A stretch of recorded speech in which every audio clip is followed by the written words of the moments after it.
ಎಲ್ರಿಗೂ ನಮಸ್ಕಾರ. ಎಲ್ಲರೂ ಹೇಗಿದ್ದೀರಾ? ಎಲ್ಲರೂ ರಾಯರ ಕೃಪೆಯಿಂದ ಚೆನ್ನಾಗಿದ್ದೀರಾ ಅಂತ ನಾನು ಭಾವಿಸ್ತೀನಿ. ರಾಯರು ನಿಮ್ಮೆಲ್ರಿಗೂ ಸುಖ, ಶಾಂತಿ, ನೆಮ್ಮದಿ, ಆಯುಸ್ಸು, ಆರೋಗ್ಯ, ಭಾಗ್ಯ ಕೊಟ್ಟು ಕಾಪಾಡಲಿ ಅಂತ ನಾನು ಕೇಳ್ಕೊತೀನಿ.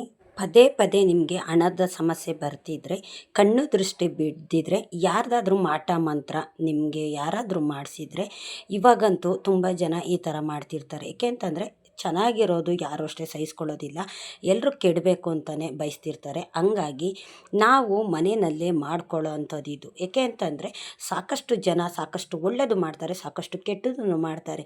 ಕೆಟ್ಟದ್ದು ಮಾಡೋರಿಗೆ ಭಗವಂತನೇ ನೋಡ್ಕೋತಾರೆ, ಆದರೆ ಸೂಚನೆ ಕೊಡ್ತಾರೆ. ಆ ಪರಿಹಾರ ನಾವು ಹೇಗೆ ಮಾಡ್ಕೊಳ್ಳೋದು, ಒಂದು ಮಾಟ ಮಂತ್ರ ಆಗಿರ್ಬೋದು, ಇಲ್ಲ ಒಂದು ದೃಷ್ಟಿ ದೋಷ ಆಗಿರ್ಬೋದು, ಇಲ್ಲ ಯಾರು ಏನಾದರೂ ಒಂದು ಮಾಡಿಸಿದ್ರಾಗಿರ್ಬೋದು, ಅದಕ್ಕೆಲ್ಲ ನಾವೇ ಮನೆಯಲ್ಲೇ ಪರಿಹಾರ ಮಾಡ್ಕೊಳ್ಳೋವಂಥದ್ದು. ಏಕೆ ಅಂತಂದರೆ ದೇವರುಗಳು ನಮಗೆ ಸೂಚನೆ ಕೊಡ್ತಾರೆ, ಈ ರೀತಿ ಮಾಡಿದ್ರೆ ನಿನ್ನ ಸಮಸ್ಯೆ ಪರಿಹಾರ ಆಗುತ್ತೆ ಅಂತ ನಮಗೆ ಸೂಚನೆ ಕೊಡ್ತಾರೆ. ಅದರಿಂದ ನಾವು ಮಾಡ್ತು ಅಂತಂದರೆ ನಮಗೆ ಹಣ ಸಮಸ್ಯೆ ಆಗಿರ್ಬೋದು, ಇಲ್ಲ ಸಾಲದ ಸಮಸ್ಯೆ ಆಗಿರ್ಬೋದು, ಇಲ್ಲ ದೃಷ್ಟಿ ದೋಷ ಆಗಿರ್ಬೋದು. ಈಗ ನಿಮಗೆ ಹಣ ಬರ್ತಿಲ್ಲ ಹೊರಗಡೆಯಿಂದ, ನಾವು ದುಡಿತಾ ಇದ್ದೀವಿ, ಕಷ್ಟಪಡ್ತಾ ಇದ್ದೀವಿ, ನಾವು ಕೊಟ್ಟಂಥ ಹಣ ನಮಗೆ ತಿರುಗಿಸಿ ವಾಪಸ್ ಬರ್ತಾಯಿಲ್ಲ, ಯಾವುದೇ ಒಂದು ಹಣ ಆಕರ್ಷಣೆ ಆಗ್ತಿಲ್ಲ ಅಂತಂದಾಗ ನಾವಿದೊಂದು ಪರಿಹಾರ ಮಾಡ್ಕೋಬೋದು. ಏಕೆ ಅಂತಂದರೆ ನಾವು ಕಷ್ಟಪಡ್ತೀವಿ, ದುಡಿತೀವಿ, ಸಾಕಷ್ಟು ಸಮಸ್ಯೆಗಳನ್ನ ಎದುರಿಸ್ತೀವಿ, ಆದರೆ ಒಳ್ಳೆಯದಂತೂ ಆಗ್ತಿರೋದಿಲ್ಲ. ಯಾರೂ ಅಷ್ಟೇ ಕೂತ್ಕೊಂಡು ತಿನ್ನೋದಿಲ್ಲ, ಹೊರಗಡೆ ಕಷ್ಟಪಟ್ಟು ದುಡಿತಾರೆ. ಪ್ರತಿಯೊಬ್ಬರು ಅಷ್ಟೇ ಒಂದೊಂದು ಥರ ಸಮಸ್ಯೆ ಅನ್ನೋದು ಅನುಭವಿಸ್ತಿರ್ತಾರೆ. ಆದರೆ ಕೆಲವು ಜನ ಈ ಥರ ಏನಾದರೂ ಒಂದು ಮಾಡಿಸಿದಾಗ ನಮಗೆ ಹಣ ಬರೋದು ನಿಂತೋಗಿರೋದಾಗಿರ್ಬೋದು, ಇಲ್ಲ ನಾನು ಕೆಲಸ ಮಾಡ್ತೀನಿ ಅಂತ ಅನ್ನೋರಿಗೆ ಕೆಲಸ ಸಿಕ್ಕೋದಿಲ್ಲ. ಈ ಥರ ಸುಮಾರು ಸಮಸ್ಯೆಗಳನ್ನೋದು ಬರ್ತಿರುತ್ತೆ.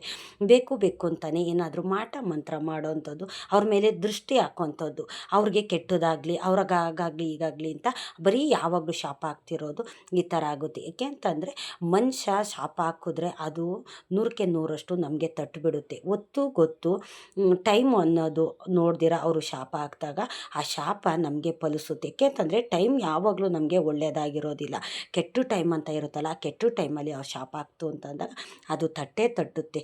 ಎಂಥವ್ರಿಗೆ ಆಗಲಿ, ಒಳ್ಳೆಯವ್ರಿಗೆ ಆಗಿರಲಿ, ಅವ್ರು ಎಷ್ಟೇ ಒಳ್ಳೆಯವರಾಗಿರಲಿ, ಎಷ್ಟೇ ದಾನ ಧರ್ಮ ಮಾಡಿರಲಿ, ಎಷ್ಟೇ ಅವರು ದೇವ್ರ ಪೂಜೆಯನ್ನು ಮಾಡ್ತಾ ಇರಲಿ, ಆವಾಗ ಅದು ತಟ್ಟಿಬಿಡುತ್ತೆ ಟೈಮು ಕೆಟ್ಟದಾಗಿದ್ದಾಗ. ಅದೊಂದಕ್ಕೆ ನಾವು ಮನೆಯಲ್ಲೇ ಪರಿಹಾರ ಯಾವ ರೀತಿ ಮಾಡ್ಕೊಳ್ಳೋದು, ದುಡ್ಡು ನಮ್ಮ ಹತ್ರ ಬರ್ತಿಲ್ಲ ಅಂತಂದರೆ ದುಡ್ಡಿನ ಸಮಸ್ಯೆ ಇರೋದಿಲ್ಲ. ಸಾಲ ಮಾಡ್ಕೊಂಡಿದ್ದೀರಾ, ಸಾಲ ತೀರಿಸೋದಕ್ಕೂ ಅಷ್ಟೇ ಸಾಕಷ್ಟು ಸಮಸ್ಯೆಗಳಿಗೆ ಇದೊಂದು ಪರಿಹಾರ. ಯಾವ ರೀತಿ ಮಾಡೋದು, ಹೇಗೆ ಮಾಡೋದು, ಮತ್ತು ಯಾವತ್ತು ಮಾಡೋದು, ಯಾವ ಟೈಮಲ್ಲಿ ಮಾಡೋದು, ಮತ್ತು ಎಷ್ಟು ದಿನ ಅದನ್ನು ಮಾಡಬೇಕು ಅಂತ ನಾನು ಪೂರ್ತಿ ಡೀಟೇಲಾಗಿ ನಾನು ಹೇಳ್ಕೊಡ್ತೀನಿ ನಾನು. ಏಕೆ ಅಂತಂದರೆ ನಮಗೆ ಆಗದೇ ಇರೋರು ಏನಾದರೂ ಒಂದು ಮಾಡಿಸ್ತಾರೆ ಅಂತ ಅಂದಾಗ ನಮಗೆ ಇದನ್ನು ಅರ್ಥ ಮಾಡ್ಕೋಬೇಕು. ಈಗ ಎಲ್ಲೋ ಕೆಲಸ ಮಾಡ್ತಿರ್ತೀವಿ, ಅಲ್ಲಿ ಇದ್ದಕ್ಕಿದ್ದಂಗೆ ಕೆಲಸ ನಿಂತೋಗುತ್ತೆ. ಈಗ ಯಾರೋ ನಮಗೆ ಹಣಕಾಸು ಕೊಡಬೇಕಾಗುತ್ತೆ, ಹಣಕಾಸು ಕೊಡೋದಿಲ್ಲ, ಅವರು ತುಂಬ ಸತಾಯಿಸ್ತಿರ್ತಾರೆ. ಈಗ ನಾವು ಏನೋ ಒಂದು ಕಾರಣಕ್ಕೆ ಸಾಲ ಮಾಡಿರ್ತೀವಿ, ಆ ಸಾಲ ತೀರಿಸೋದಕ್ಕೆ ನಮಗೆ ಶಕ್ತಿ ಇರೋದಿಲ್ಲ. ಈ ಥರ ಒಂದು ಏನಾದರೂ ಒಂದು ಸಮಸ್ಯೆ ಅನ್ನೋದು ಬರ್ತಾ ಇರುತ್ತೆ. ಇದು ಎಲ್ಲದಕ್ಕೂ ಅಷ್ಟೇ ಇದೊಂದು ಪರಿಹಾರ ಅಂತ ನಾವು ಮಾಡಿಕೊಳ್ಳೇಬೇಕು. ಏಕೆ ಅಂತಂದರೆ ಮನೆಯಲ್ಲಿ ಸಾಕಷ್ಟು ಸಮಸ್ಯೆಗಳು, ಜಗಳಗಳು, ಈಗ ವಿಘ್ನಗಳು ಇದೆಲ್ಲ ಬರ್ತಿದೆ ಅಂತ ಅಂದಾಗ ನಾವು ಮಂಗಳವಾರ, ಶುಕ್ರವಾರ, ಅಮಾವಾಸ್ಯೆ, ಹುಣ್ಣಿಮೆಯಲ್ಲಿ ಈ ಥರ ಪರಿಹಾರ ಮಾಡೋದ್ರಿಂದ ನಮ್ಮ ಮನೆಯಲ್ಲಿ ಸಮಸ್ಯೆಗಳು ಬರೋದಿಲ್ಲ. ಮನೆಯಲ್ಲಿ ಗಂಡ ಹೆಂಡತಿಗೆ ಜಗಳ ಬರೋದಿಲ್ಲ, ಹೊಂದಾಣಿಕೆ ಅನ್ನೋದು ಇರುತ್ತೆ. ಏಕೆ ಅಂತಂದರೆ ಯಾರ್ದೋ ಕಣ್ಣು ಹಾಕಿದ್ದಾರೆ, ಯಾರ್ದೋ ದೃಷ್ಟಿ ಬಿದ್ದಿದ್ದಾರೆ ಅಂತಂದರೆ ಆ ಗಂಡ ಹೆಂಡತಿ ದೂರ ಆಗೋವಂಥದ್ದು. ಅವರಲ್ಲೇ ಚೆನ್ನಾಗಿರ್ತಾರೆ, ಗಂಡ ಹೆಂಡತಿ ಇದ್ದಕ್ಕಿದ್ದಂಗೆ ಕಿತ್ತಾಡೋದು, ಈ ಥರ ದೂರ ಆಗೋದು, ಮತ್ತು ಒಬ್ರು ಹೇಳಿದ ಮಾತು ಒಬ್ರು ಕೇಳೋದಿಲ್ಲ. ಮನೆಯಲ್ಲಿ ಯಾವಾಗಲೂ ಜಗಳಾಡ್ತಿರೋದ್ರಿಂದ ನಕಾರಕ ಶಕ್ತಿ ಅಂತ ಹೇಳ್ತೀವಲ್ಲ, ಅಂದರೆ ನೆಗೆಟಿವ್ ಎನರ್ಜಿ ಜಾಸ್ತಿ ನಮಗೆ ಆವರಿಸ್ತಾ ಇರುತ್ತೆ. ನಾವು ಆಹ್ವಾನ ಮಾಡ್ತಾ ಇರ್ತೀವಿ. ಏಕೆ ಅಂತಂದರೆ ಬೇರೆಯವರು ಆ ರೀತಿ ನಮ್ಮನೆ ಮೇಲೆ ಮಾಡಿರ್ತಾರೆ. ಹಂಗಾಗಿ ಈ ಥರ ಆಗುತ್ತೆ. ನಾವು ಅನ್ಕೋತೀವಿ ನಮ್ಮ ಮನೆಯಲ್ಲಿ ಹೊಂದಾಣಿಕೆ ಇತ್ತು, ಚೆನ್ನಾಗಿದ್ವಿ, ಏನಕ್ಕೆ ಈ ಥರ ಎಲ್ಲ ಆಗ್ತಿದೆ, ಏನಕ್ಕೆ ಈ ಥರ ಸಮಸ್ಯೆ ಬರ್ತಿದೆ, ಒಬ್ಬರು ಕಂಡ್ರೆ ಒಬ್ರಿಗಾಗೋದಿಲ್ಲ, ಮತ್ತು ಸಾಲ ತೀರ್ತಿರೋದಿಲ್ಲ, ನಾನು ಕಷ್ಟಪಟ್ಟು ದುಡಿತಾ ಇದ್ದೀನಿ, ದುಡ್ಡಿನ ಸಮಸ್ಯೆ ಜಾಸ್ತಿನೇ ಆಗ್ತಿದೆ ಅಂತ ನಾವು ಹೇಳ್ತೀವಲ್ಲ. ಆರೋಗ್ಯ ಸಮಸ್ಯೆ ಇರ್ಬೋದು, ಎಲ್ಲದಕ್ಕೂ ಅಷ್ಟೇ ಇದೊಂದು ಪರಿಹಾರ ನಾವು ಮಾಡಿಕೊಳ್ಳೇಬೇಕು. ಏಕೆ ಅಂತಂದರೆ ಮನೆಯಲ್ಲಿ ಇರುವಂಥ ವಸ್ತುಗಳಲ್ಲಿ ನಾವು ಇದೆಲ್ಲ ಪರಿಹಾರ ಮಾಡ್ಕೋತು ಅಂತಂದರೆ ನಮ್ಮ ಮನೆ ದೃಷ್ಟಿ ದೋಷ ಏನೇ ಒಂದು ಕೆಟ್ಟದಾಗಿರ್ಬೋದು. ಈಗ ದಾರಿದ್ರ್ಯ ಅಂತೀವಲ್ಲ, ನಮ್ಮ ಮನೆಯಲ್ಲಿ ದಾರಿದ್ರ್ಯ ಬಂದ್ಬಿಟ್ಟಿದೆಯಪ್ಪ ನಮಗೆ, ಅದಕ್ಕೆ ನಮ್ಗೆ ಒಳ್ಳೇದಾಗ್ತಿಲ್ಲ ಅಂತೀವಲ್ಲ, ಆ ದಾರಿದ್ರ್ಯನೆಲ್ಲ ಅಂದರೆ ನೆಗೆಟಿವ್ ಎನರ್ಜಿ ಹೋಗಿ ಪಾಸಿಟಿವ್ ನಿಮಗೆ ಬರುತ್ತೆ. ಏಕೆಂತಂದರೆ ಮನೆಯಲ್ಲಿ ನೆಮ್ಮದಿ, ಸುಖ, ಶಾಂತಿ. ನೀವು 10 ರೂಪಾಯಿ ದುಡೀಲಿ, 10 ರೂಪಾಯಲ್ಲಿ ಸುಖ ಶಾಂತಿ ನೋಡ್ತೀರಾ. ಮನೆಯಲ್ಲಿ ನೆಮ್ಮದಿ ಇಲ್ಲ ಅಂತಂದರೆ ನೀವು ದಿನಕ್ಕೆ 1000 ರೂಪಾಯಿ ತೊಗೊಂಡು ಬನ್ನಿ, ಮನೆಯಲ್ಲಿ ನೆಮ್ಮದಿ ಇರೋದಿಲ್ಲ. ಹೊಂದಾಣಿಕೆ ಇಲ್ಲ ಅಂತಂದರೆ ನೀವೆಷ್ಟು ದುಡಿದ್ರೂ ಸಹ, ಎಷ್ಟೇ ದುಡ್ಡು ಕಾಸು ಹಣ ಆಸ್ತಿ ಇದ್ರೂ ಸಹ ನೆಮ್ಮದಿ ಇಲ್ಲ ಅಂತಂದರೆ ಆ ಮನೆಯಲ್ಲಿ ದಾರಿದ್ರ್ಯ ಇದೆ ಅಂತ, ಅಂದರೆ ನಿಮಗೆ ದೃಷ್ಟಿ ದೋಷ ಇದೆ ಅಂತ. ದಾರಿದ್ರ್ಯ ಅಂತಂದರೆ ಬರೀ ದುಡ್ಡು ಕಾಸಿಗೆ ಸಮಸ್ಯೆ ಅಲ್ಲ, ಎಲ್ಲದಕ್ಕೂ ದಾರಿದ್ರ್ಯ ದೇವತೆ ಬಂದು ಸೇರಿಕೊಂಡಾಗ ಈ ಥರ ಒಂದು ಸಮಸ್ಯೆ ಅನ್ನೋದು ಬರುತ್ತೆ. ಏನು ಮಾಡಿದ್ರೆ ಒಳ್ಳೆಯದಾಗುತ್ತೆ ಅಂತ ನಾನು ಹೇಳ್ಕೊಡ್ತೀನಿ. ನೀವು ಒಂದು ಕೆಂಪು ಬಟ್ಟೆ ತೊಗೊಳ್ಳಿ.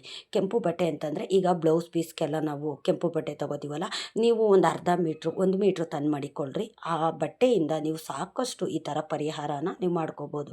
ಒಂದು ಅಂಗೈ ಅಗಲಕ್ಕೆ ಚೌಕಾಕಾರದಲ್ಲಿ ನೀವು ಆ ಬಟ್ಟೆನ ಕಟ್ ಮಾಡ್ಕೊಳ್ಳಿ. ಕೆಂಪು ಬಟ್ಟೆ ಆಗಿರಬೇಕು, ಕಾಟನ್ ಆದರೂ ಪರವಾಗಿಲ್ಲ, ಇಲ್ಲ ಪಾಲಿಸ್ಟರ್ ಆದರೂ ಪರವಾಗಿಲ್ಲ, ಒಟ್ಟು ಕೆಂಪು ಬಟ್ಟೆ ಆಗಿರಬೇಕು. ಅದರಲ್ಲಿ 2 ಏಲಕ್ಕಿಕಾಯಿ ಹಾಕಿ ಮತ್ತು 7 ಲವಂಗ ಹಾಕಿ. ಲವಂಗದ್ದು ಮುಂದೆಗಡೆ ಮೊಗ್ಗಿರುತ್ತಲ್ಲ, ಮೊಗ್ಗು ಯಾವುದು ಅಷ್ಟೇ ಕಿತ್ಕೊಂಡಿರಬಾರ್ದು, ನೀಟಾಗಿರಬೇಕು. 7 ಲವಂಗ ತೊಗೊಳ್ಳಿ, 2 ಏಲಕ್ಕಿ ತೊಗೊಳ್ಳಿ, 1 ನಿಂಬೆಹಣ್ಣು ತೊಗೊಳ್ಳಿ, ಮತ್ತು 1 ರೂಪಾಯಿ ಕಾಯಿನ್ ತೊಗೊಳ್ಳಿ, ಮತ್ತು 1 ಇಡಿ ಉಪ್ಪು ತೊಗೊಳ್ಳಿ. 1 ಸ್ಪೂನ್ ಆದರೂ ಪರವಾಗಿಲ್ಲ, 1 ಇಡಿ ಆ ಬಟ್ಟೆಯಲ್ಲಿ ಕಟ್ಟೋಕ್ಕಾಗೋದಿಲ್ಲ ಅಂತಂದಾಗ 1 ಸ್ಪೂನು ದಪ್ಪುಪ್ಪು, ಅರಳುಪ್ಪು ತೊಗೊಳ್ಳಿ. ನಾವು ದಪ್ಪುಪ್ಪು ಹಾಕೋದ್ರಿಂದ ಮತ್ತು ನಿಂಬೆಹಣ್ಣು, ಏಲಕ್ಕಿ ಮತ್ತು ಕಾಯಿನು ಮತ್ತು ಲವಂಗ ಇದೆಲ್ಲ ಹಾಕೋದ್ರಿಂದ ಲಕ್ಷ್ಮಿ ಆಕರ್ಷಣೆ ಮಾಡ್ತಾಳೆ. ಇದೆಲ್ಲ ಲಕ್ಷ್ಮೀ ದೇವಿಗೆ ಸಂಬಂಧಪಟ್ಟಂಥದ್ದು. ಹಾಗಾಗಿ ಲಕ್ಷ್ಮೀ ದೇವಿ ಆಕರ್ಷಣೆ ಆಗುತ್ತೆ. ನಿಂಬೆಹಣ್ಣು ಕಟ್ಟೋದ್ರಿಂದ ದೃಷ್ಟಿ ದೋಷ ಏನೇ ಇದ್ರೂ ಅಷ್ಟೇ, ಯಾರೇ ಮಾಟ ಮಂತ್ರ ಮಾಡಿದ್ರು ಅದೆಲ್ಲ ನಿವಾರಣೆ ಆಗುತ್ತೆ. ಇದೆಲ್ಲ ನಕಾರಕ ಶಕ್ತಿ ಅಂದರೆ ನೆಗೆಟಿವ್ ಎನರ್ಜಿ ಇದೆಯಲ್ಲ, ಅದನ್ನೆಲ್ಲ ನಿಮ್ಮ ಮನೆಯಿಂದ ಹೊರಗಡೆ ಹಾಕುತ್ತೆ. ಹಾಗಾಗಿ ಇದನ್ನೆಲ್ಲ ನೀವು ಸೇರಿಸ್ಕೊಳ್ಳಿ. ಒಂದು ಬಟ್ಟೆಯಲ್ಲಿ 1 ನಿಂಬೆಹಣ್ಣು ಇಟ್ಕೊಳ್ಳಿ, 2 ಏಲಕ್ಕಿಕಾಯಿ ಇಟ್ಕೊಳ್ಳಿ, 7 ಲವಂಗ ಇಟ್ಕೊಳ್ಳಿ, 1 ಸ್ಪೂನು ಅರಳುಪ್ಪು ಅಂದರೆ ದಪ್ಪುಪ್ಪು ಹಾಕಬೇಕು. ದಪ್ಪುಪ್ಪು ಹಾಕಿದ್ರೇ ಇದೊಂದು ಪರಿಹಾರ ಆಗೋದು. ಸಣ್ಣ ಉಪ್ಪೆಲ್ಲ ಯಾವುದೇ ಒಂದು ಈ ಥರ ಒಂದು ಪೂಜೆಗಾಗಲಿ, ಇನ್ನೊಂದಕ್ಕಾಗಲಿ, ಮತ್ತೊಂದಕ್ಕಾಗಲಿ ಉಪಯೋಗಿಸೋದಕ್ಕೆ ಹೋಗಬೇಡಿ. ಅರಳುಪ್ಪು ಹಾಕ್ಕೊಳ್ಳಿ, 1 ರೂಪಾಯಿ ಕಾಯಿನ ಇಟ್ಕೊಳ್ಳಿ, ನಿಂಬೆಹಣ್ಣು ಇಟ್ಕೊಳ್ಳಿ. ಇಷ್ಟೂ ನೀವು ಒಂದು ಬಿಳಿ ದಾರನ ಅರ್ಶಿನ ದಾರ ಮಾಡ್ಕೊಳ್ಳಿ. ಅರ್ಶಿನ ಹಚ್ಬಿಟ್ಟು ದಾರ ಮಾಡ್ಕೊಳ್ಳಿ. ಆ ದಾರದಿಂದ ನೀವು ಈ ಬಟ್ಟೆ ಗಂಟಲ್ಲಿ ಇದನ್ನೆಲ್ಲ ಇಟ್ಟಿರ್ತೀರಲ್ಲ, ಅದನ್ನೆಲ್ಲ ಕಟ್ಟಿಬಿಟ್ಟು ನೀವು ಮನೆ ಮುಂಬಾಗಿಲಿಗೆ ಅಂದರೆ ಹೊರಗಡೆ ಎಲ್ಲರಿಗೂ ಕಾಣಿಸೋ ಥರ ಇದನ್ನು ಕಟ್ಟಬೇಕು. ಇಲ್ಲ ಮನೆ ಮುಂದೆ ಗೇಟ್ ಇತ್ತು ಅಂತಂದರೆ ಆ ಗೇಟ್ಗೆ ಕಟ್ಟಿ. ಯಾರಾದರೂ ನೋಡ್ಕೊಂಡು ಓಡಾಡೋಂಥವ್ರು ಅದನ್ನು ನೋಡಬೇಕು. ಆವಾಗಲೇ ದೃಷ್ಟಿ ದೋಷ ಎಲ್ಲವೂ ಅಷ್ಟೇ ದೂರ ಆಗುವಂಥದ್ದು.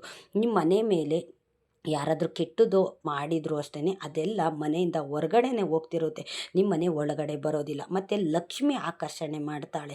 ಇದನ್ನೆಲ್ಲ ತಾಯಿ ಲಕ್ಷ್ಮೀ ದೇವತೆ ನೋಡ್ಕೋತಾಳೆ. ಹಂಗಾಗಿ ನೀವು ಇದನ್ನು ಯಾವತ್ತು ಮಾಡೋದು ಅಂತಂದರೆ ಶುಕ್ರವಾರ ನೀವು ಬೆಳಗ್ಗೆ ಮಾಡ್ತೀರಾ ಇಲ್ಲ ಸಂಜೆ ಮಾಡ್ತೀರಾ, ಇದಕ್ಕೆ ಒತ್ತು ಗೊತ್ತು ಅನ್ನೋದೇನಿಲ್ಲ. ಆದರೆ ಸಂಜೆ ಟೈಮು, ಮುಸ್ಸಂಜೆ ಟೈಮಲ್ಲಿ ಮಾಡಿ. ಈಗ ಶುಕ್ರವಾರ ಸಂಜೆ ದೀಪ ಹಚ್ಚುತ್ತೀರಲ್ಲ, ಆ ಟೈಮಲ್ಲಿ ಮಾಡ್ಕೊಳ್ಳಿ, ತುಂಬ ಒಳ್ಳೆಯದಾಗುತ್ತೆ. ಮಂಗಳವಾರ ಬೇಡ, ಶುಕ್ರವಾರ ಮಾಡ್ಕೊಳ್ಳಿ. ಮತ್ತು ಅಮಾವಾಸ್ಯೆ ಹುಣ್ಣಿಮೆ ಯಾವತ್ತೇ ಬರಲಿ ಆವತ್ತು ಮಾಡ್ಕೊಳ್ಳಿ. ಮತ್ತು ವಾರಕ್ಕೊಂದು ದಿವಸ ಅದನ್ನು ಚೇಂಜ್ ಮಾಡಬೇಕು. ಚೇಂಜ್ ಮಾಡಿ ಎಲ್ಲಿ ಇಡಬೇಕು ಅಂತಂದರೆ ಅದೊಂದು ಗಿಡದ ಕೆಳಗಡೆ ಹಾಕಿ, ಇಲ್ಲ ಹರಿಯೋ ನೀರಿಗೆ ಬಿಟ್ಟುಬಿಡಿ. ಅದನ್ನು ಗಿಡದ ಕೆಳಗಡೆ ಹಾಕಿದ್ರೂ ತೊಂದರೆ ಇಲ್ಲ. ಆದರೆ ಮಣ್ಣನ್ನು ಸ್ವಲ್ಪ ಈ ಥರ ಬಗ್ದುಬಿಟ್ಟು ಅದರೊಳಗಡೆ ಹಾಕ್ಬಿಟ್ಟು ಮೇಲೆ ಮಣ್ಣು ಹಾಕ್ಬಿಡಿ, ಏನೂ ತೊಂದರೆ ಆಗೋದಿಲ್ಲ. ಬಟ್ಟೆ ಇದೆಯಲ್ಲ, ಆ ಬಟ್ಟೆನ ತೆಕ್ಕೊಳ್ಳಿ. ತಿರ್ಗಾ ಬಟ್ಟೆನ ನೀವು ವಾಶ್ ಮಾಡಿ ಇಟ್ಕೊಂಡ್ರೆ ತಿರ್ಗಾ ಬೇರೆ ಏನಾದರೂ ಈ ಥರ ಯೂಸ್ ಮಾಡೋದಕ್ಕೆ ಅದು ಯೂಸ್ ಆಗುತ್ತೆ. ಇಲ್ಲ ನಮ್ಗೆ ಆ ಬಟ್ಟೆನೂ ಬೇಡ ಅನ್ನೋದಾಯಿತು ಅಂದರೆ ಗಂಟು ಪೂರ್ತಿನ ನೀವು ಮಣ್ಣಲ್ಲಿ ಗಿಡದ ಕೆಳಗಡೆ ಹಾಕಿಬಿಡಿ, ಏನೂ ತೊಂದರೆ ಇಲ್ಲ. ಶುಕ್ರವಾರ ಈ ಥರ ಮಾಡ್ಕೋತಾ ಬನ್ನಿ. ನೋಡಿ, ತಿಂಗಳಲ್ಲಿ 4 ದಿವಸ ಈ ಥರ ಮಾಡಿ ನಿಮಗೆ ಅನಿಸುತ್ತೆ ಯಾವ ಥರ ಇದು ಲಕ್ಷ್ಮಿ ಆಕರ್ಷಣೆ ಆಗುತ್ತೆ. ನಿಮ್ಮ ಮನೆಯಲ್ಲಿ ಜಗಳ ಗಲಾಟೆಗಳು ನಡೀತಿದೆ ಅಂತಂದರೆ ಆ ಜಗಳ ಗಲಾಟೆಗಳು ಸಹ ಇರೋದಿಲ್ಲ. ಯಾರು ಏನೇ ಮಾಟ ಮಂತ್ರ ಮಾಡಿದರೂ ಅದು ನಿಮಗೆ ಬೀಳೋದಿಲ್ಲ. ಇವಾಗ ಸಾಕಷ್ಟು ಜನಕ್ಕೆ ದುಡ್ಡಿನ ಸಮಸ್ಯೆನೇ ಇದೆ. ಏಕೆಂತಂದರೆ ದುಡ್ಡಿದ್ರೆ ಎಲ್ಲವೂ ನಾವು ಮಾಡ್ಬೋದು, ಎಲ್ಲವೂ ತಗೋಬೋದು. ಆದರೆ ದುಡ್ಡು ಅಂತಂದರೆ ಏನು, ತಾಯಿ ಲಕ್ಷ್ಮೀ ದೇವಿ ಅನುಗ್ರಹ ಇಲ್ಲ ಅಂದರೆ ಯಾವುದೇ ಒಂದು ದುಡ್ಡು ಕಾಸು ನಮಗೆ ಬರೋದಿಲ್ಲ. ಮತ್ತು ಸಾಲನೂ ಅಷ್ಟೇ ತೀರೋದಿಲ್ಲ. ಇದಕ್ಕೆಲ್ಲ ಒಂದು ಪರಿಹಾರ ದುಡ್ಡು ದುಡ್ಡು ಇದ್ರೇ ನಮ್ಮ ಸಮಸ್ಯೆಗಳೆಲ್ಲ ದೂರ ಆಗೋವಂಥದ್ದು. ದುಡ್ಡು ಹೇಗೆ ಬರೋದು? ತಾಯಿ ಲಕ್ಷ್ಮೀ ದೇವಿನ ನಾವು ಹೊಲ್ಸ್ಕೋಬೇಕು. ಹೊಲ್ಸ್ಕೊಳ್ಳೋದು ಅಂತಂದ್ರೆ ಏನು? ಈ ಥರ ಸಣ್ಣ ಪುಟ್ಟ ಪರಿಹಾರನ ನಾವು ಮನೆಗೆ ಮಾಡ್ಕೊತು ಅಂತಂದರೆ ನಮಗೆ ದಾರಿದ್ರ್ಯ ಆಗಿರ್ಬೋದು, ಇಲ್ಲ ಒಂದು ನೆಗೆಟಿವ್ ಎನರ್ಜಿ ಅಂದರೆ ಯಾರಾದರೂ ಕೆಟ್ಟದ್ದು ಮಾಡಿರ್ತಾರೆ ಅಂತಂದ್ರೂ ಅಷ್ಟೇ ಅದೆಲ್ಲ ದೂರ ಆಗುತ್ತೆ. ಲಕ್ಷ್ಮಿ ಆಕರ್ಷಣೆ ಆಗುತ್ತೆ. ಇದು 100ಕ್ಕೆ 100ರಷ್ಟು ಸತ್ಯ. ಏನು ಖರ್ಚಾಗೋದಿಲ್ಲ. 1 ನಿಂಬೆಹಣ್ಣು, 2 ಏಲಕ್ಕಿಕಾಯಿ ಮತ್ತು 7 ಲವಂಗ, 1 ರೂಪಾಯಿ ಕಾಯಿನು, 1 ಸ್ಪೂನ್ ಉಪ್ಪು, 1 ಅಂಗೈ ಅಗಲಷ್ಟದ್ದು ಕೆಂಪು ಬಟ್ಟೆ, ಇಷ್ಟೇ ಖರ್ಚಾಗುವಂಥದ್ದು. ಮನೆಯಲ್ಲಿರೋ ವಸ್ತುಗಳಲ್ಲೇ ನಾವು ಮಾಡ್ಕೊಳ್ಳೋವಂಥದ್ದು. ಈ ಥರ ಒಂದು ಸಣ್ಣ ಪುಟ್ಟ ಪರಿಹಾರ ಮಾಡೋದ್ರಿಂದ ನಮಗೆ ಸಾಕಷ್ಟು ದೊಡ್ಡ ದೊಡ್ಡ ಮೊತ್ತದಲ್ಲಿ ನಮಗೆ ಹಣ ಕಾಸು ಬರೋ ಅಂಥದ್ದು, ನಮಗೆ ಒಳ್ಳೆಯದಾಗುವಂಥದ್ದು. ಈ ಥರ ಪರಿಹಾರನ ಪ್ರತಿಯೊಬ್ಬರು ನಾವು ಮಾಡಿಕೊಳ್ಳಬಹುದು. ನಾವು ಇಂಥವರೇ ಮಾಡಬೇಕು, ಹೀಗೆ ಮಾಡಬೇಕು, ಇಂಥ ಟೈಮಲ್ಲೇ ಮಾಡಬೇಕು ಅಂತ ಏನಿಲ್ಲ. ಶುಕ್ರವಾರ ಸಂಜೆ ಟೈಮಲ್ಲಿ ನೀವು ಮಾಡ್ಕೊಳ್ಳಿ. ಅದನ್ನು ತೆಗೆದುಬಿಡಿ. ನೆಕ್ಸ್ಟ್ ವಾರದಲ್ಲಿ ಅದನ್ನು ತೆಗೆದುಬಿಟ್ಟು ಗಿಡದ ಕೆಳಗಡೆ ಹಾಕಿ ತಿರ್ಗಾ ಶುಕ್ರವಾರ ಮಾಡ್ಕೊಳ್ಳಿ. ನೀವೊಂದು 3 ವಾರ 4 ವಾರ ಮಾಡಿ ನೋಡಿ ನಿಮಗೆ ಇದ್ರ ಪವರ್ ಏನು ಮತ್ತು ಇದರಿಂದ ಮಾಡೋದ್ರಿಂದ ನಿಮಗೆ ಅನುಕೂಲಗಳು ಯಾವ ಥರ ಆಗ್ತಿರುತ್ತೆ ಅಂತ ನೀವೇ ನನಗೆ ಕಮೆಂಟಲ್ಲಿ ತಿಳಿಸ್ತೀರ. ಏಕೆಂತಂದರೆ ದೇವತೆಗಳು ನಮಗೆ ಸೂಚನೆ ಕೊಡ್ತಾರೆ. ಸೂಚನೆ ಕೊಟ್ಟಿದ ಮೇಲೆ ನಾವು ಇದನ್ನೆಲ್ಲ ಮಾಡ್ಕೊತು ಅಂತಂದರೆ ನಮಗೆ ಯಾವುದೇ ಒಂದು ತೊಂದರೆ ತಾಪತ್ರೆಗಳು ಬರೋದಿಲ್ಲ. ಏಕೆಂತಂದರೆ ಕಷ್ಟ ಬಂದ ಮೇಲೆ ಸುಖ ಅನ್ನೋದು ಇದ್ದೇ ಇರುತ್ತೆ. ಸುಖ ಇದ್ದಾಗ ಕಷ್ಟನೂ ಸಹ ಬಂದೇ ಬರುತ್ತೆ. ಕಷ್ಟ ಇದ್ದಾಗ ಈ ಥರ ಒಂದು ಪರಿಹಾರನ ನಾವು ಮಾಡ್ಕೊಳ್ಳೋದ್ರಿಂದ ನಮಗೆ ಯಾವುದೇ ರೀತಿ ಕೆಟ್ಟದಾಗೋದಿಲ್ಲ. ಎಲ್ಲದೂ ಅಷ್ಟೇ ಒಳ್ಳೆಯದಾಗ್ತಾ ಇರುತ್ತೆ. ನೀವು 10 ರೂಪಾಯಿ ಬಂಡವಾಳ ಹಾಕಿದ್ರೆ ಅಲ್ಲಿ 100 ರೂಪಾಯಿ ಬರೋವಂಥದ್ದು. ನಿಮ್ಮ ಸಾಲ ಬೇಗ ತೀರುವಂಥದ್ದು. ನಿಮ್ಮ ಮನೆಯಲ್ಲಿ ಗಲಾಟೆ ಇರೋದಿಲ್ಲ. ಗಂಡ ಹೆಂಡ್ತಿನಲ್ಲಿ ಹೊಂದಾಣಿಕೆ ಇರುತ್ತೆ. ಮನೆಯಲ್ಲಿ ಗಂಡ ಹೆಂಡ್ತಿ ಹೊಂದಾಣಿಕೆ ಇರಲೇಬೇಕು. ನಮ್ಮನೆ ಬಡತನ ಇರಲಿ, ಏನೇ ಒಂದು ಸಮಸ್ಯೆ ಇರಲಿ, ಗಂಡ ಹೆಂಡ್ತಿನಲ್ಲಿ ಹೊಂದಾಣಿಕೆ ಇತ್ತು ಅಂತಂದರೆ ಎಂಥ ಸಮಸ್ಯೆ ಬಂದರೂ ನಾವು ಅದನ್ನು ಬಗೆಹರಿಸ್ಬೋದು. ಸುಮಾರು ಜನಕ್ಕೆ ಇದೊಂದು ಸಮಸ್ಯೆ ಇದೆ. ಗಂಡಂಗೆ ಹೆಂಡ್ತಿ ಕಂಡ್ರೆ ಆಗಲ್ಲ, ಹೆಂಡ್ತಿ ಗಂಡಂಗೆ ಕಂಡ್ರೆ ಆಗೋದಿಲ್ಲ. ಈ ಥರ ಸಮಸ್ಯೆಯಲ್ಲಿ ನಾವು ಜೀವನ ಮಾಡ್ತು ಅಂತಂದರೆ ಆ ಮನೆ ಅಭಿವೃದ್ಧಿ ಆಗೋದಿಲ್ಲ, ಒಳ್ಳೇದಾಗೋದಿಲ್ಲ. ಅವ್ರು ದುಡ್ದಿದ್ದು ಅವ್ರು ಖರ್ಚು ಮಾಡೋದು, ಇವ್ರು ದುಡ್ದಿದ್ದು ಇವ್ರು ಖರ್ಚು ಮಾಡೋದು, ಈ ಥರ ಮಾಡ್ತು ಅಂತಂದರೆ ಮನೆ ಅಭಿವೃದ್ಧಿ ಆಗೋದಿಲ್ಲ. ಮತ್ತು ಮಕ್ಳಿಗೂ ಅಷ್ಟೇ ಒಳ್ಳೆ ದಾರಿನಲ್ಲಿ ಹೋಗೋದಿಲ್ಲ. ಅವರು ಅಷ್ಟೇ ಅದನ್ನೇ ಪಾಲಿಸ್ತಿರ್ತಾರೆ. ನಮ್ಮ ತಂದೆ ತಾಯಿನೇ ಈ ಥರ ಕಿತ್ತಾಡ್ತಿರ್ತಾರೆ. ತಂದೆ ತಾಯಿನೇ ಈ ಥರ ಒಂದು ಜಗಳ ಮಾಡಿಕೊಂಡು ಅವ್ರು ಕಂಡಿದ್ದು ಅವ್ರು ಮಾಡ್ಕೊತಿರ್ತಾರೆ. ಮತ್ತು ನಾವೇನಕ್ಕೆ ಅವ್ರು ಹೇಳಿದ ಮಾತು ಕೇಳಬೇಕು ಅಂತ ಮಕ್ಕಳು ಅಷ್ಟೇ ಅವ್ರದ್ದೇ ಒಂದು ದಾರಿ ಅನ್ನೋದು ಇಟ್ಕೊಳ್ತಿರ್ತಾರೆ. ಏಕೆ ಅಂತಂದರೆ ಅದಕ್ಕೆಲ್ಲ ಇದೊಂದು ಸಮಸ್ಯೆ ಇತ್ತು ಅಂತಂದರೆ ಅದಕ್ಕೆ ಒಂದು ಪರಿಹಾರನೂ ಸಹ ಇರುತ್ತೆ. ಆ ಪರಿಹಾರ ಏನು ಎತ್ತ ಅಂತ ನಾವು ತಿಳ್ಕೊಂಡು ಅದನ್ನು ನಾವು ಮಾಡೋದ್ರಿಂದ ನಮ್ಮ ಮನೆಗೆ ಸಾಕಷ್ಟು ಒಳ್ಳೆಯದಾಗ್ತಿರುತ್ತೆ. ಹಣ ಆಕರ್ಷಣೆ ಮಾಡುವಂಥ ಒಂದು ಪರಿಹಾರ ಇದೊಂದು ಅಂತಲ್ಲ. ನಾವು ಬೇರೆ ಏನೇ ಒಂದು ಉಪ್ಪಿನಿಂದಾಗಿರ್ಬೋದು, ಇಲ್ಲ ಏಲಕ್ಕಿ ಮತ್ತು ಲವಂಗ, ನಿಂಬೆಹಣ್ಣಿಂದ ಸಾಕಷ್ಟು ನಮಗೆ ಲಕ್ಷ್ಮಿ ಒಳ್ಳೆಯದು ಮಾಡೋ ಅಂಥ ಪರಿಹಾರನ ನಾವು ಮಾಡ್ಕೋಬೋದು. ಇದೆಲ್ಲ ಮಾಡೋದ್ರಿಂದ ಏನೂ ನಮಗೆ ಖರ್ಚಾಗೋದಿಲ್ಲ. ಪ್ರತಿಯೊಬ್ಬರು ಇದನ್ನೆಲ್ಲ ನಾವು ಮಾಡ್ತು ಅಂತಂದರೆ ನಮಗೆ ಒಳ್ಳೆಯದಾಗುತ್ತೆ. ನಾವು ಮಾಡ್ತಾರೋ ಕೆಲಸ ಕಾರ್ಯದಲ್ಲಿ ನಮಗೆ ಒಳ್ಳೆಯದಾಗುತ್ತೆ.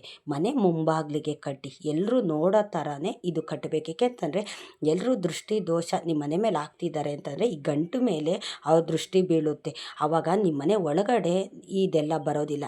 ನಿಂಬೆಹಣ್ಣು ಬೇಗ ಒಣಗೋಗುತ್ತೆ. ಇದು ಜಾಸ್ತಿ ಟೈಮು ಜಾಸ್ತಿ ದಿನ ಇದು ಹಾಗೆ ಇರೋದಿಲ್ಲ. ಏಕೆಂತಂದರೆ ಎಲ್ಲರೂ ದೃಷ್ಟಿ ಹಾಕ್ತಾರಲ್ಲ, ನೋಡ್ಕೊಂಡು ಓಡಾಡ್ತಿರ್ತಾರಲ್ಲ, ಆ ದೃಷ್ಟಿಯಿಂದ ನಿಂಬೆಹಣ್ಣು ಬೇಗ ಒಣಗೋಗುತ್ತೆ. ಈ ಥರ ಎಲ್ಲ ಒಂದು ಆಗುತ್ತೆ. ನಾನು ಸುಮಾರು ಸತಿ ಈ ಥರ ಮಾಡ್ತಾಯಿರ್ತೀನಿ. ಏನಾದರೂ ಒಂಚೂರು ಸಮಸ್ಯೆ ಬಂತು ಅಂತಂದಾಗ ನಾನು ಇದನ್ನು ಅರ್ಥ ಮಾಡಿಕೊಂಡು ಈ ಥರ ಒಂದು ಸಣ್ಣ ಪುಟ್ಟ ಪರಿಹಾರನ ನಾನು ಖಂಡಿತ ಮಾಡ್ಕೋತೀನಿ. ಅದು ಮಾಡಿದ್ದು ಒಳ್ಳೆಯದಾಗಿದ್ದರಿಂದನೇ ನಾನು ನಿಮಗೆ ಹೇಳೋವಂಥದ್ದು. ಇವತ್ತು ಮಂಗಳವಾರ ಸಂಕಷ್ಟಿ ಇದೆ. ಎಲ್ಲರೂ ಪೂಜೆ ಮಾಡಿದ್ದೀರಾ ಅಂತ ನಾನು ಅಂದ್ಕೊಂಡಿದ್ದೀನಿ. ಸಂಜೆ ಗಣೇಶನ ದೇವಸ್ಥಾನಕ್ಕೆ ಹೋಗಿದ್ದು ಬನ್ನಿ. ನಿಮ್ಮ ಕಷ್ಟ ಸಂಕಷ್ಟ ಏನೇ ಇದ್ರೂ ಆ ಕಷ್ಟನೆಲ್ಲ ಸಂಕಷ್ಟನೆಲ್ಲ ದೂರ ಮಾಡ್ತಾನೆ ವಿಘ್ನೇಶ್ವರ. ಏಕೆಂತಂದರೆ ಮಂಗಳವಾರ ಬರೋದ್ರಿಂದ ತುಂಬ ವಿಶೇಷವಾದಂಥ ವಾರ ಇವತ್ತು ಗಣೇಶನ ಜಪ ಮಾಡಿ. ಇವತ್ತು ಪೂರ್ತಿ ದಿವಸ ಗಣೇಶನ ಜಪ ಮಾಡಿ. ನಾವು ರಾಯರು ಜಪ ಹೇಗೆ ಮಾಡ್ತೀವೋ ಅದೇ ರೀತಿ ನೀವು ಗಣೇಶನ ಜಪ ಮಾಡಿ. ಗಣೇಶ ನಾವು ಮಾಡೋ ಕೆಲಸ ಕಾರ್ಯದಲ್ಲಿ ನಮ್ಮ ಜೊತೆ ಇರ್ತಾನೆ. ನಮಗೆ ತೊಂದರೆ ತಾಪತ್ರೆ ಬರೆದಿರೋ ಹಾಗೆ ನಮ್ಮ ಕಷ್ಟನೆಲ್ಲ ದೂರ ಮಾಡಿ ನಾವು ಮಾಡೋವಂಥ ಕೆಲಸ ಕಾರ್ಯದಲ್ಲಿ ಯಶಸ್ಸು ಕೊಡ್ತಾನೆ ತಂದೆ ವಿಘ್ನೇಶ್ವರ. ಹಾಗಾಗಿ ಗಣೇಶನ ಪೂಜೆನ ಎಲ್ಲರೂ ಸಹ ನಾವು ಮಾಡಲೇಬೇಕು. ಮಾಡೋದ್ರಿಂದ ಸಾಕಷ್ಟು ನಮಗೆ ಅನುಗ್ರಹಗಳನ್ನ ಗಣೇಶ ಮಾಡ್ತಾನೆ. ಇಷ್ಟೊತ್ತು ನನ್ನ ವಿಡಿಯೋ ನೋಡಿದ್ದಕ್ಕಾಗಿ ತುಂಬ ಹೃದಯದ ಧನ್ಯವಾದಗಳು. ರಾಯರು ನಿಮ್ಮೆಲ್ಲರಿಗೂ ಸುಖ ಶಾಂತಿ ನೆಮ್ಮದಿ ಆಯುಸ್ಸು ಆರೋಗ್ಯ ಭಾಗ್ಯ ಕೊಟ್ಟು ಕಾಪಾಡಲಿ ಅಂತ ನಾನು ಕೇಳ್ಕೊತೀನಿ. ವಿಘ್ನೇಶ್ವರ ನಿಮ್ಮೆಲ್ಲ ಕಾರ್ಯನೂ ನಿರ್ವಿಘ್ನಗೊಳಿಸಲಿ. ನೀವು ಮಾಡೋಂಥ ಕೆಲಸ ಕಾರ್ಯದಲ್ಲಿ ಫಲ ಕೊಡಲಿ ಅಂತ ನಾನು ಗಣೇಶನ ಹತ್ರ ಬೇಡ್ಕೋತೀನಿ.